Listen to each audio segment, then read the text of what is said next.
Shalom, saudara-saudaraku dalam nama Tuhan Yesus Kristus. Puji Tuhan, saya Pastor Yahya Iskandar kembali menjumpai saudara melalui video ini. Video ini sedang mengangkat tema manusia makhluk kekal. Chapter yang kedua, manusia makhluk kekal, chapter yang kedua. Saudaraku yang dikasihi Tuhan, pada video pertama atau chapter pertama dari tema manusia makhluk kekal, kita sudah tiba pada 3 kesimpulan, yaitu pertama, Tuhan itu maha kekal. Artinya, dia tidak berawal dan tidak berakhir. Timeless, tidak terkungkung oleh dimensi waktu. Perhatikan gambar ini. Ini adalah lukisan tentang Tuhan yang sudah ada, dan yang akan seterusnya ada dalam kemuliaannya. Nomor 2, manusia disebut makhluk kekal tidak dalam artian maha kekal. Kekekalan manusia itu berlangsung dalam rohnya sejak ia diciptakan. Lihat gambar ini adalah gambaran bagaimana roh manusia itu hidup walaupun tubuhnya mati. Dan roh yang hidup itu keluar dari tubuhnya yang mati itu. Yang ketiga, manusia itu diciptakan secitra dan serupa dengan Tuhan. Secitra artinya sama substansinya dengan Tuhan, yakni roh. Sedangkan serupa maksudnya manusia itu dibentuk lebih dulu rupanya dari debu tanah, seturut rupa Tuhan. Nah, saudara-saudara yang dikasihi Tuhan, setelah mantap mengetahui bahwa manusia adalah makhluk kekal, ternyata ada satu hal penting yang harus menjadi perhatian serius dari setiap manusia yang hidup. Apa itu? Pengambilan keputusannya sebelum datangnya hari kematian tubuh fisiknya. Sebab Kitab suci memberi kesaksian bahwa semua manusia itu berdosa. Roma 3 ayat 23. Roma 3 ayat 23, sebab semua orang telah berdosa dan kurang kemuliaan Tuhan. Dan upah dosa adalah maut atau kematian. Roma 6 ayat 23. Roma 6 ayat 23, sebab upah dosa itu maut. Tetapi karunia Tuhan itu hidup yang kekal di dalam Kristus Yesus Tuhan kita. Kedua ayat tersebut menekankan bahwa semua orang, besar kecil, tua muda, kaya miskin, siapapun dia, jika ia mati tubuh fisiknya, maka ia harus mengalami konsekuensi keberdosaannya, yaitu maut atau kematian kekal. Apa kematian kekal itu? Seharusnya tidak ada istilah kematian kekal, sebab kita sudah sepakat bahwa roh manusia tidak mengenal kematian. Istilah kematian kekal ini dalam kitab Wahyu disebut dengan istilah kematian kedua yang akan dialami setiap orang sebagai konsekuensi keberdosaannya. Jadi sebetulnya istilah itu adalah ungkapan tentang kehidupan selamanya di dalam neraka yang akan dialami setiap orang yang tidak mengalami rapture pada saat kedatangan Tuhan kali yang kedua.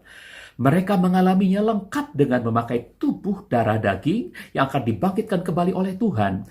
Jadi istilah kematian kekal itu sebetulnya menunjuk pada kehidupan kekal yang berlangsung dalam keterpisahan selamanya dengan Tuhan. Lihat gambar ini, saudaraku. Ini adalah gambaran betapa tersiksanya manusia yang berada di dalam neraka terpisah selamanya dari Tuhan.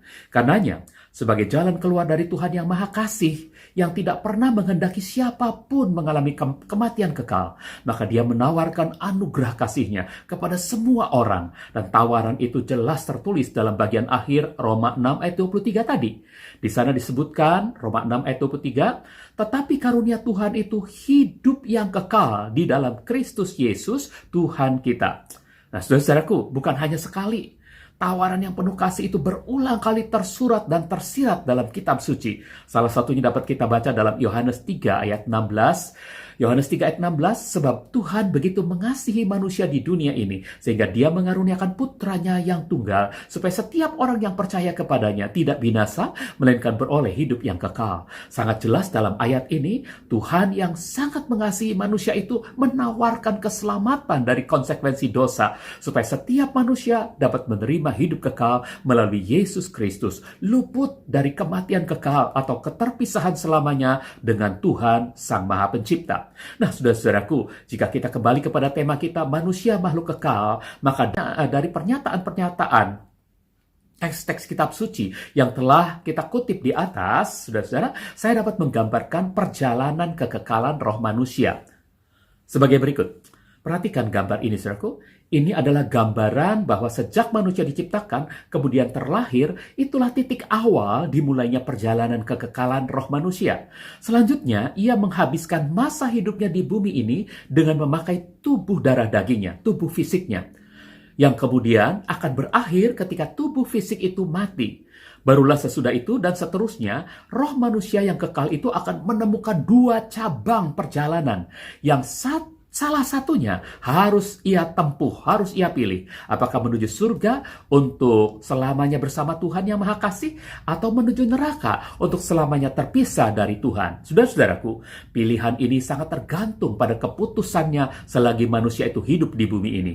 Apakah ia menolak atau menerima tawaran kasih Tuhan yang telah dibuktikan melalui kerelaan Yesus Kristus menjadi kurban penebus dari segala konsekuensi dosanya. Seperti tertulis dalam Kolose 1 ayat 14. Kolose 1 ayat 14, di dalam Dia kita memiliki penebusan melalui darahnya, yaitu pengampunan atas dosa-dosa.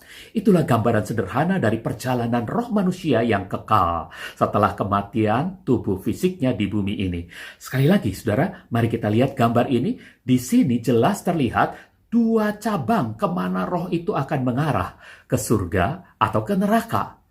Nah, masing-masing nasib akhir itu sangat tergantung pada pilihan manusia itu sendiri semasa hidupnya di bumi ini. Jika ia menerima Yesus Kristus sebagai Tuhan dan Juru Selamatnya, maka rohnya akan ke surga dan selamanya bersama Tuhan. Lihat gambar ini, saudara. Ini adalah gambaran kebahagiaan selamanya di surga yang dialami oleh orang-orang yang menerima Yesus Kristus sebagai Tuhan dan Juru Selamatnya. Namun jika ia menolak Yesus Kristus sebagai Tuhan dan Juru Selamatnya, maka rohnya akan ada di neraka dan selama-lamanya terpisah dari Tuhan di sana. Ia akan menderita. Lihat gambar ini, saudaraku, betapa penderitaan yang tak habis-habisnya dialami oleh mereka yang menolak kasih Tuhan Yesus Kristus. Demikianlah seluruh bahasan tema manusia makhluk kekal yang didasarkan pada tafsir saya atas teks Pengkhotbah 3 ayat 11 telah kita selesaikan dengan baik. Harapan dan doa saya, kiranya saudara-saudara yang baru pernah mendengar kabar baik ini, saudara menyambut tawaran Tuhan Yesus Kristus yang penuh kasih ini. Ya, terimalah Dia sebagai Tuhan dan Juru Selamatmu, saudara. Amin. Jika melalui video-video ini saudara merasa diberkati, silahkan share kepada teman-teman saudara dan mohon subscribe-nya ya saudara. Terima kasih. Jangan lupa tonton video berikutnya untuk lebih memahami bagaimana keadaan manusia setelah ia meninggal. Video berikutnya akan membahas tema setiap manusia yang meninggal rohnya tidak berdaulat lagi. Setiap manusia yang meninggal rohnya tidak berdaulat lagi. Selamat menyaksikan. Tuhan Yesus memberkati kita semua. Amin.